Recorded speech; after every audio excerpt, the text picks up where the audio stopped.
People use the word victim so much, and I don't really think we spend a lot of time really unraveling the idea. But if I said to you, Jay, how are you doing today? And you said, well, I'm really upset because of this person or this circumstance or this condition in my life, then what we're saying, this is not conscious. This is an unconscious program. What we're saying is somebody out there is actually controlling the way I'm feeling and the way that I'm thinking. So if something out there is controlling your feelings and your thoughts, you're a victim to whoever, whatever that is. Now, here's the challenge. The challenge is when things go really well, then you are feeling really good. But when things aren't going very well, then you're feeling pretty bad. So then the end result of that is that many people then become unconsciously reliant on something out there to change how they feel and hear. But if they don't understand that they're creating reality all the time, and they're living in lack, in unworthiness, in separation for their whole entire life, waiting for the event to happen to take away their lack or emptiness, well, they'll spend their whole entire life wishing, wanting, waiting, hoping. And so then that creates further separation from things changing. So then the idea then is to turn that battleship around.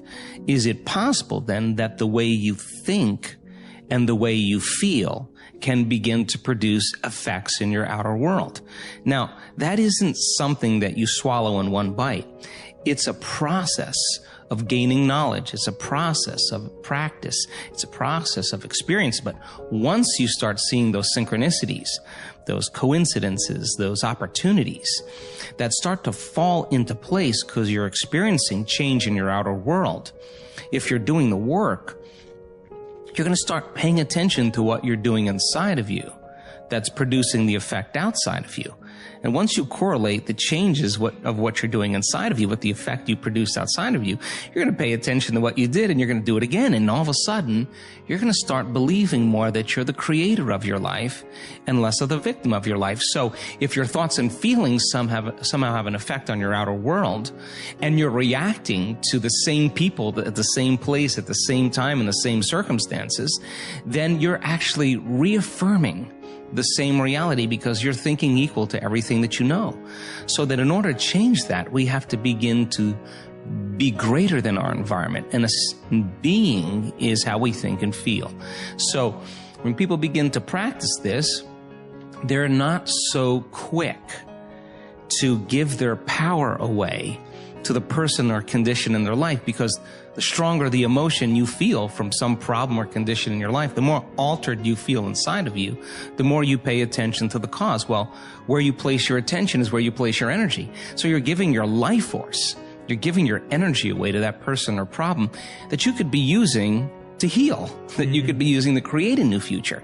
So then teaching people then how to self-regulate and find the present moment and settle their body down from those unconscious programs or those emotions that they're conditioned to.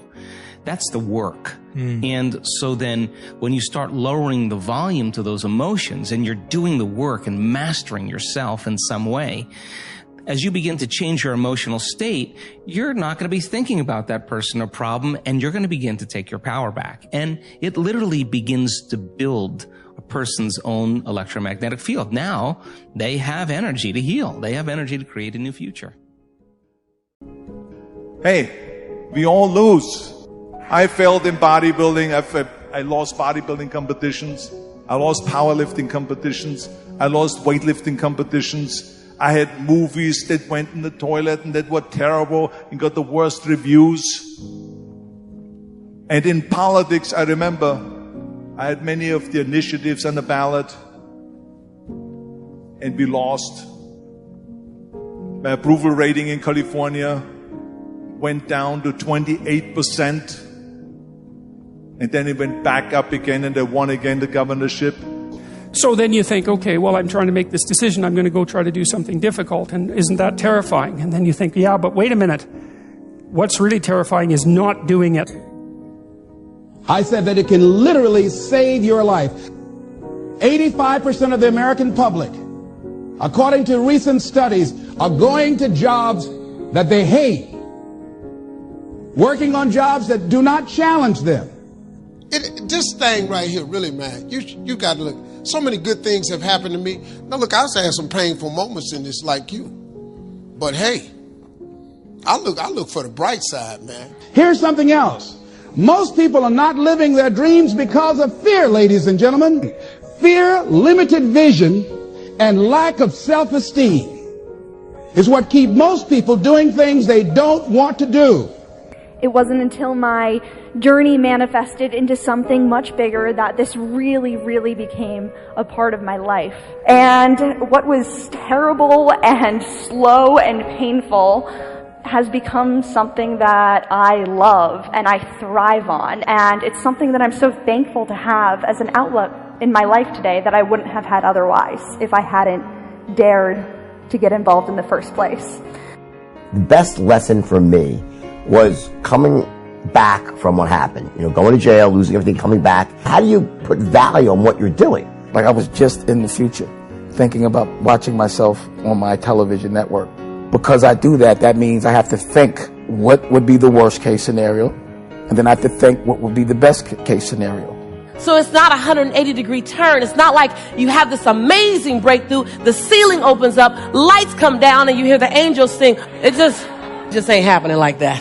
The very thing that you're terrified of doing, actually taking a step into the unknown, taking that step, is the very thing that will cure the fear. It's the very thing that's going to suppress that. It's the very thing that's going to give you the confidence, because in that moment, all you're trying to do is process what's around you, and your brain does not have the opportunity to explore and be afraid at the same time.